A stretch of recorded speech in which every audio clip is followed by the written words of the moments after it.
día de hoy se estrenó un capítulo, ustedes ya habían escuchado, no sé si ya habían escuchado, pero se estrenó un capítulo de La Moreniza. Así, así se llama el programa que está encabezado por la presidenta Luisa María Alcalde, quien es la titular, es la presidenta nacional de Morena. Se estrenó este capítulo otra vez hoy, La Moreniza, así se llama el podcast, La Moreniza. Vamos a escuchar qué es lo que dice.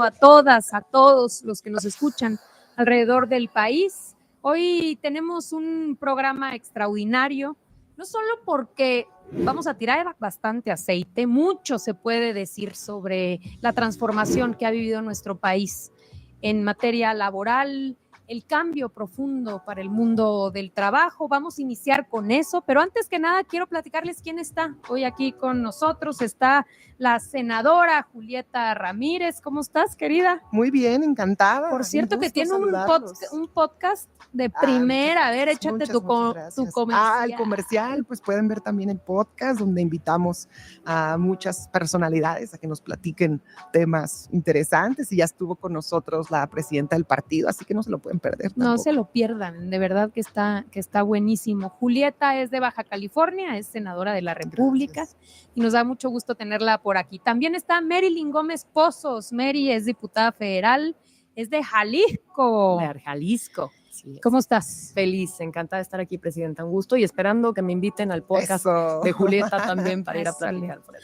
Y Luis Munguía es el actual presidente de la Comisión Nacional de Salarios Mínimos de la CONASAMI. No sé si se acuerdan, pero antes de que llegara el presidente López Obrador, había un señor que estuvo ahí creo que como 80 años, yo lo conocí, me tocó no despedirlo, sino decirle adiós, porque cambió la CONASAMI, fue pues una institución que ahora sí que existía para mantenerse el salario mínimo por debajo de la inflación. Así que, bueno, pues aquí está Luis Munguía, él escribe en diferentes diarios y ha sido un especialista en todo lo que tiene que ver con la materia laboral. Así que muchas gracias que nos acompañas. Muchas gracias, presidenta, con mucho gusto. Me gusta mucho, obviamente, hablar del tema del salario mínimo y de los temas laborales, que pues como es 1 de mayo, pues es muy relevante hablar sobre estos temas, y también espero la invitación de la senadora para...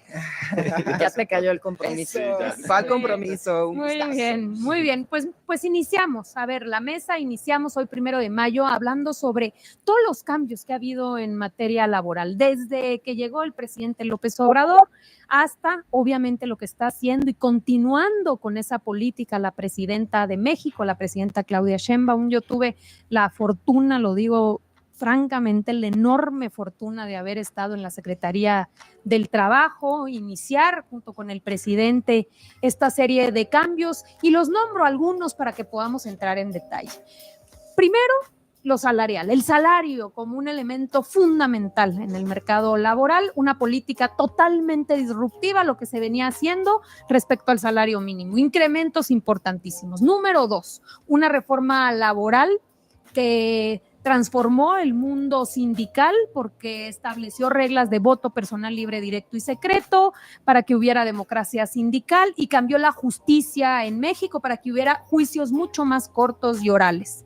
Por el otro lado, outsourcing, la famosa subcontratación, eliminar este cáncer de nuestro país para que no hubiese estos intermediarios que abusaban y estaban precarizando el mercado. Jóvenes construyendo el futuro para darle oportunidades a los jóvenes. Vacaciones, trabajadoras del hogar. Ahora la reforma en materia de plataformas, todo lo que tiene que ver con pensiones, quitar el rezago que se tenía para el nuevo modelo de pensiones y establecer un nuevo fondo de pensiones para el bienestar. Entre otras varias cosas, estos son los pilares que transforman por completo la política laboral y que nos llevan hoy a un México con máximos históricos de empleo formal y máximos históricos de salario promedio. ¿Quién le entra? Acá el experto. A ver, experto, adelante. Muy bien, muchas gracias. Pues sí, en efecto, yo también tuve la fortuna de iniciar este trabajo con la presidenta, que antes era la secretaria del Trabajo. Hicimos pues muy buena mancuerna, ¿no? Trabajando en estos temas, Y el primero, pues, que quiero hablar, que es el que más, digamos, he participado abiertamente, es el incremento del salario mínimo. Pues inicia el 2018 con un salario mínimo de 88 pesos en todo el país. Y ahorita, en el 2025, el salario mínimo es de 280 pesos, es decir, 200 pesos más o menos, y 420 pesos en el norte del país. Esto en términos reales, es decir, por arriba de la inflación, significa que el salario se ha aumentado 133%, que es más del doble, y en el norte 251%. Esto es una cosa histórica en todo el mundo. Ningún país ha logrado subir tanto el salario mínimo como México sin que haya tenido pues ningún impacto en la inflación, que era uno de los Oye, mitos, pero ¿no? como decían, ¿no? Que lo hacían por nuestro bien, muy en ello, no aumentaban el salario mínimo por nuestro bien, para que no hubiera inflación. Exacto, de hecho la persona que estuvo antes 30 años, ¿no? Era su argumento, decía que el salario mínimo no podía subir porque iba a causar una espiral inflacionario y que no iba a tener ningún impacto al final porque los trabajadores iban a estar peor. Lo interesante aquí fue que el primer año el presidente López Obrador nos instruyó que subiéramos el salario mínimo al doble en el norte del país. Esto tenía que ver también, como si recordarán, que se redujeron los impuestos en el norte. Entonces, Él iba al 8%. Exactamente. Y la idea era como que una parte de, de estos reducciones. Bueno, a ti te toca, ¿no? Porque sí, claro. Claro. Bueno, toda Baja California está parte de la zona libre de la frontera norte. Pero lo interesante que quiere decir es que 100%, ¿no? De diciembre a enero, en unos días aumenta el doble y la inflación que pasa en el norte del país cae, ¿no? Entonces... O sea, precisamente lo contrario, es decir, se incrementa al doble el salario mínimo y lo que vimos en términos inflacionarios es que en esos municipios del norte bajaba la inflación. O sea, era menor la inflación que en el resto del país donde se había aumentado, pero no al doble. Exactamente. Y eso pues rompe de una manera muy fuerte con este mito, con este dogma, ¿no? El sector empresarial se desarma, ¿no? En ese momento, porque eso era el argumento siempre, ¿no? Y esto pues ya nos permite crear esta política que tuvo pues incrementos muy acelerados. Como les digo, en ninguna parte del mundo se ha hecho igual que en México, donde cada año más o menos en promedio subió 20%, ¿no? El salario mínimo. Y pues esto ha beneficiado sobre todo a los que menos tienen. El 10% que menos gana del país es el que ha recibido incrementos del doble, ¿no? En términos reales de su salario promedio. Y esto ha reducido bastante la desigualdad, más o menos en un 19%. Entonces, pues el salario mínimo es una política muy noble, ha tenido impactos también muy importantes en la reducción de la pobreza. De hecho, justo los estudios que hace Conasami, que últimamente ha estado publicando mucho, ¿no? Sobre, bueno, al menos los últimos 6 años, pues indican que ya ven que en 2022, que es el último dato que tenemos ahorita, la pobreza se redujo en 5 millones, 5.1 millones de personas, y de esos 4.1 millones se deben exclusivamente al incremento del salario mínimo, ¿no? Las familias recibieron un ingreso adicional y esto hizo que salieran de la pobreza. Vamos a ver ahora que salga el dato 2024, ahora por agosto, por ahí, probablemente la reducción sea mucho más grande. Yo tengo un video a mucha honra de una mujer que en campaña, cuando la presidenta andaba en campaña, de pronto ya saben cómo son los meetings, ¿no? Casi se levanta una mujer y dice: yo antes en la fábrica ganaba 80 pesos al día y hoy gracias al presidente Andrés Manuel López Obrador ya me pagan casi 400 pesos al día. Y pues la piel se te pone. Y la fábrica no perdió y los ricos siguen siendo ricos y, o sea, obviamente han salido muchos mexicanas y mexicanos de la pobreza, no hubo inflación. Entonces, desde que llegó el presidente Andrés Manuel, pues hemos demostrado con una y otra política laboral, pues que todo va para bien. A mí me tocó justo compartir con la presidenta, ¿te acuerdas? En la legislatura 62, que tú defendías mucho el tema del outsourcing, y ahora lo vemos también una realidad, que más de 3 millones de trabajadores ya forman parte de la nómina de los empleadores. Ahorita entramos a la subcontratación, pero un poco acá, nada más para 2 elementos adicionales que tiene que ver con el salario mínimo. Uno que es muy interesante es que logró reducir la brecha salarial entre hombres y mujeres, porque más mujeres ganaban el salario mínimo. Entonces eso también nos ha ayudado a esa enorme diferencia que manteníamos en nuestro país, irla reduciendo. Y lo otro, finalmente, que ya se dijo aquí, es la demostración de que era un mito. El caos que se imaginó de que los mercados y las inversiones iban a salir y aquí no iba a quedar un solo empleo, pues no era cierto, que realmente podía haber una distribución más justa de la riqueza, ¿cierto? ¿sí? Era un mito. Y si nos vamos a ver cuánto le aumentaban ellos en sus tiempos, pues vimos, creo que Fox le aumentó 11 pesos, algo así. Creo que Calderón, o me estoy confundiendo, 6 pesos. Sí, sí, O sea, sí, sí. Peña ese sí se pasó porque lo aumentó 23 pesos.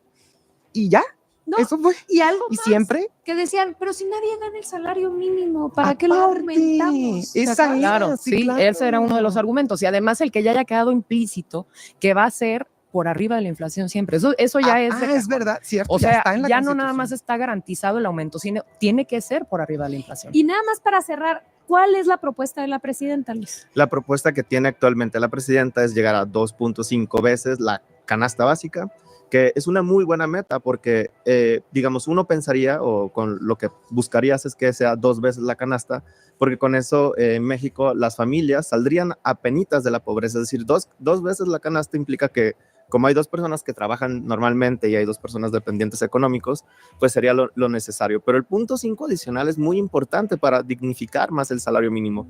No nomás quedarte en ya salió la pobreza y ya. Ese punto 5 puede servir mucho a las familias para tener un hijo más, para, por ejemplo, aumentar su grados de educación o simplemente gastar, ¿no?, el dinero en otros bienes y servicios. Entonces, ese es el objetivo que tiene la presidenta. Esto implica crecimientos del salario mínimo más o menos como del 12% dependiendo de la inflación, pero creemos que va a ser una meta muy importante y va a posicionar a México por fin como un país donde el salario mínimo, perdón, es un salario digno y ya no vamos a estar como iniciamos. Recuerden que cuando México inició el incremento del salario mínimo éramos el país peor pagado de América Latina. Claro. Y ahorita pues sí estamos ya casi más de la mitad de la tabla de toda América Latina, todavía está por arriba Chile, ¿no?, algunos países, pero pues va a lograr que vamos a lograr esta meta, ¿no? Y también recuerden que este 2.5 implica que va a ser el salario mínimo más alto de toda la historia de nuestro país también. Lula ha dicho, el presidente de Brasil, si este movimiento sirve para que las personas puedan llevar a su casa comida 3 veces al día, es cuando ha valido la pena. Claro, exacto. Y tiene mucho que ver también con el tema, por ejemplo, de los programas sociales, que tanto se decía, ¿no?, que pues, era estar solamente incentivando que la gente no trabajara porque les estabas dando un apoyo, y al final vimos que esto retornaba en una economía circulante que hizo que también lo viéramos reflejado en mejor economía a nivel nacional. Establecimiento del mercado interno. Así es. A ver, hablabas tú, Mary, sobre subcontratación. Ha sido otro de las grandes apuestas de la administración anterior y de la actual, acabar con estos mecanismos de terciarización. Platícanos un poco. Así es, y digo, también es otro de los grandes logros que además nos coloca actualmente en este asunto con Donald Trump como uno de los países que tiene las mejores políticas laborales vinculantes con el TEMEC, y eso nos hace también un mejor socio comercial para cualquiera, no nada más para Estados Unidos. Eso nos ha mantenido también en este desequilibrio de los aranceles y las amenazas de aranceles de manera estable. Eso también hay que reconocerlo, es mucho gracias a las políticas laborales, y justo como en el tema de eliminar el outsourcing, porque mucho se decía que se iba a quitar y que paulatinamente se tuvo que hacer de una manera tajante como lo hicimos, y ahora más de 3 millones de trabajadoras y trabajadores pues salieron de este sistema para entrar directamente en las nóminas formales de los empleadores.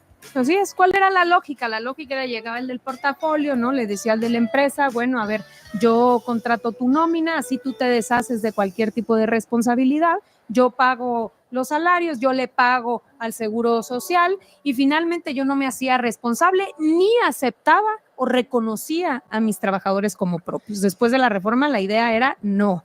Cada quien tiene que reconocer a sus trabajadores, y el trabajador es el que te presta el servicio. Y sí, porque era eso más que en el IMSS, pues la gente no andaba afiliando a sus trabajadores. Exacto. Encima tenías una política laboral que dejaba a todo el mundo en el desamparo, totalmente abusiva, y en el IMSS, en donde más incorporación hay, pues tampoco era más fácil para unos que otros pagar ahí un mochecito y que no registran tus trabajadores. Las trabajadoras del hogar, por ejemplo, 360,000, más de 360,000. Bueno, esa es otra, las trabajadoras del hogar que fueron incorporadas al Seguro Social, y un mecanismo precisamente para que hubiera esta flexibilidad y se pudiera pagar de manera proporcional. Y una muy importante, que tenemos que hablar de eso, es la reforma laboral. La reforma laboral redujo los juicios interminables de 5 años a hoy promedio 9 meses. Vamos viendo este video. Ahora ya no es como antes. Se llevó a cabo, aprovecho para recordarlo, una reforma laboral y ahora los líderes no pueden firmar los contratos colectivos sin consulta a los trabajadores. Antes el trabajador ni se enteraba de los arreglos que se hacían arriba. Por eso también había mucho sindicato blanco, sindicatos de membretes. Ahora, de acuerdo a la reforma laboral, los líderes tienen que consultar a los trabajadores. Ahora son los trabajadores los que eligen a los líderes con voto libre, directo, secreto. Esa es una. 2, que cuando se firma un contrato se le tiene que consultar a los trabajadores.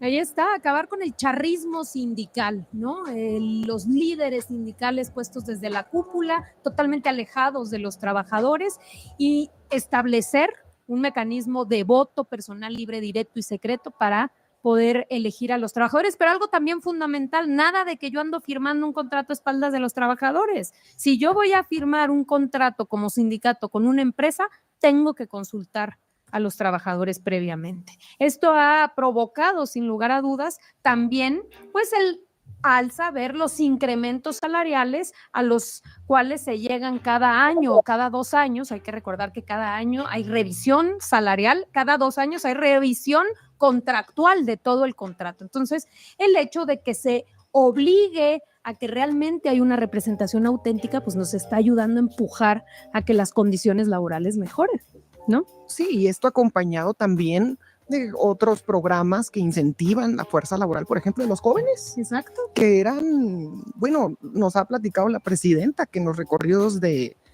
Andrés Manuel López Obrador cuando estaba en campaña y en sus miles de recorridos, pues encontraban muchos jóvenes que estaban desocupados. Estaban en la desocupación y ahí estaba interesante lo que nos habías platicado una vez en donde identifica, bueno, pues hay muchos talleres, hay muchos negocios y hay muchos jóvenes que no están participando en la vida laboral ni en el estudiantil.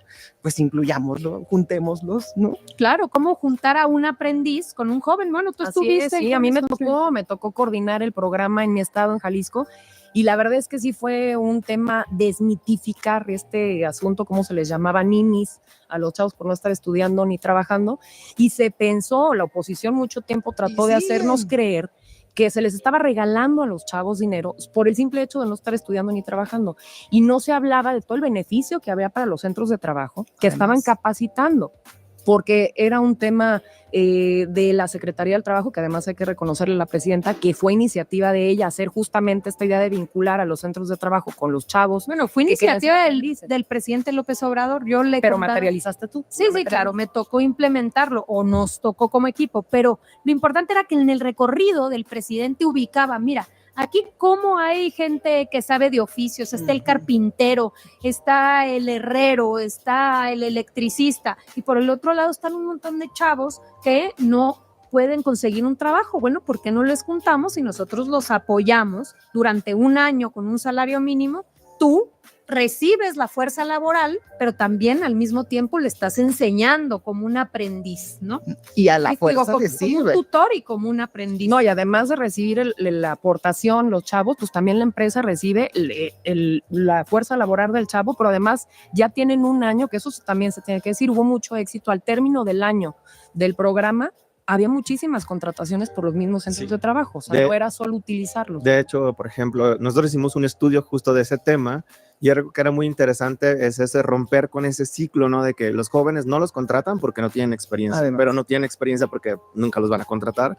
Y entonces estaban un año en la empresa y más o menos 6 de cada 10 encontraban trabajo saliendo de Jóvenes Construyendo el Futuro. Y comparabas con otros jóvenes de la misma edad, mismo municipio, y más o menos era 2 de cada 10. Entonces el programa, además de que benefició a las familias, por ejemplo en la pandemia sirvió mucho para que tuvieran un ingreso adicional las familias, tenía una efectividad muy muy alta de lograr que realmente fueran contratados, que eso es como el objetivo principal que tiene el programa. Hasta la fecha yo tengo un joven contratado que estaba conmigo de Jóvenes Construyendo el Futuro. Yo llego a la Cámara de Diputados y había un chavito que ya venía por ahí de Jóvenes Construyendo el Futuro y hasta la fecha sí fue contratado. Oye, y hay miles de historias, yo me las encuentro en todos lados, de yo fui joven construyendo el futuro. Obviamente este programa sigue con la presidenta, se han invertido, porque ese es el término, varios miles de millones de pesos en estas becas de trabajo, y se han incorporado muchos jóvenes al mercado laboral, lo que no se hacía antes. Que además ya es, ahora sí, también el Jóvenes Construyendo el Futuro, derecho constitucional en esta administración. Tal cual, este programa se convirtió en un derecho constitucional. Y luego también, por el otro lado, para seguir, porque son un montón de cosas en el mercado laboral, está todo lo de plataformas, ¿no? O sea, tienes Uber Eats, Rappi, por decir algunas plataformas de muchos trabajadores sin seguridad social, ¿no? Lo típico, dos cosas. Uno, te pasa algún accidente de trabajo y pues no tienes cobertura o no estás aportando para tu pensión. Entonces viene una reforma importante. Sí, de hecho, es una de las reformas que se venía trabajando ya desde hace varios años, quizá. Y una demanda muy importante también de los trabajadores, como dice la presidenta, era eso. La principal, de hecho, demanda siempre fue de tener seguridad social. Si hay un accidente, ¿qué va a pasar conmigo? ¿Dónde me van a atender? ¿Qué va a pasar con mi familia? ¿No? Y justo esta reforma que se aprueba de plataformas, que de hecho va a entrar en vigor fuertemente ya en los próximos meses, pues ayuda a que los trabajadores por primera vez de plataformas sean reconocidos como trabajadores, no como socios, ¿no? Que es lo que le gusta a las empresas decir. Exacto. Y que realmente tengan derecho a una pensión, derecho a la seguridad social y derecho a la salud, ¿no?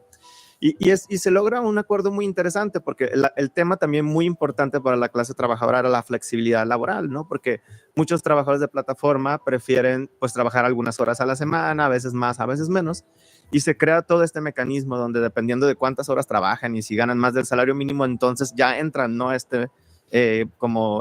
Nivel donde ya empiezan a cotizar al Seguro Social, etcétera, y la empresa se hace responsable de pagar la parte que le corresponde. Una más, vacaciones. A ver, éramos uno de los países con el menor número de días de vacaciones en nuestro país. Se hace una reforma, se incrementa. ¿Qué significa el hecho de que haya más vacaciones en México, más días de descanso? Pues creo que el derecho a la felicidad, a disfrutar. Por eso somos de los países más felices. Bien, exacto. Sí, es que también el presidente llegó a decir en su momento, este movimiento lucha por la felicidad, el bienestar del pueblo de México. La gente tiene derecho a irse un fin de semana, a conocer su ciudad con sus hijos, con el derecho al descanso. No, y el derecho también de poderlo platicar con tu empleador y decirle, a ver, estos son los días que yo requiero de vacaciones, no va a ser los que tú me quieras imponer, y partir de base de 12 días el primer año y hasta 32 días. Entonces, la verdad es que sí es un logro que nos sigue colocando como punteros. En América Latina somos el país número 4. Las pensiones, a ustedes les tocó también crear un mecanismo porque Cedillo desapareció las pensiones, ¿verdad? Hablando de Cedillo, al rato vamos a hablar rapidísimo de Cedillo, pero en efecto es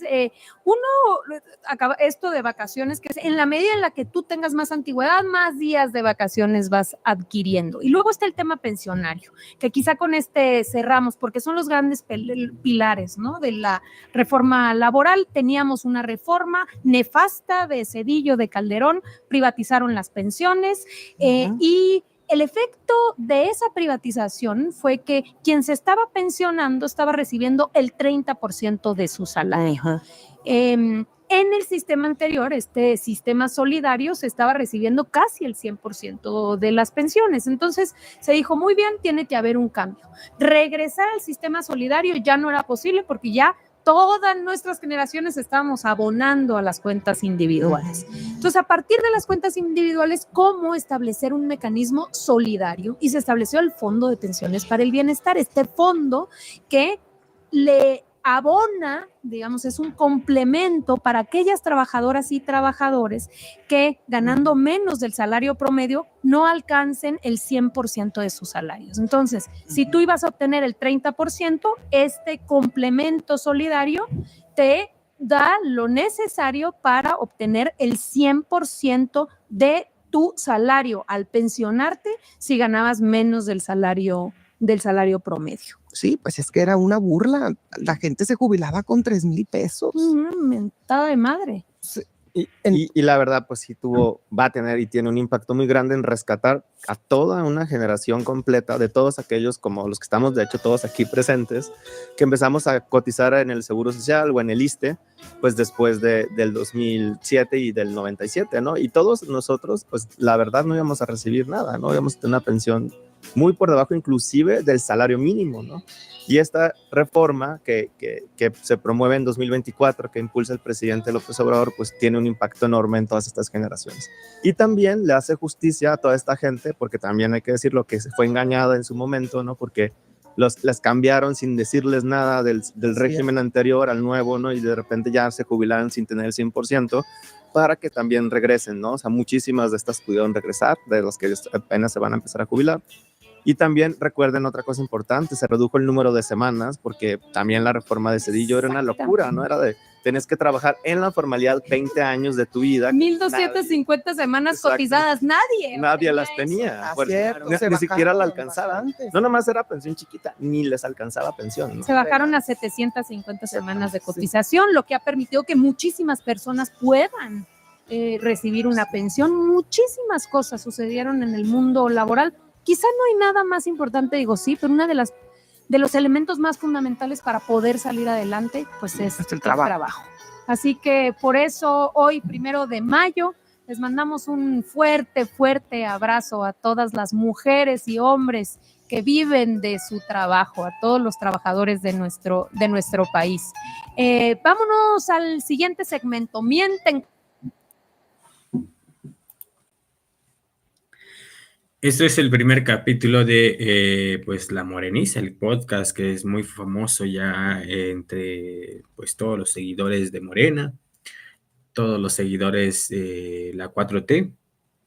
Fíjese que lo que ellos están hablando pues es el tema de todo el tema del mundo laboral, lo que hizo el gobierno de Andrés Manuel López Obrador. No solo no solo incrementó el salario mínimo, no solo también se hizo una reforma para las vacaciones dignas, pensiones, reducción de horas de semanas cotizadas ante el IMSS, pues el IMSS, ¿sí?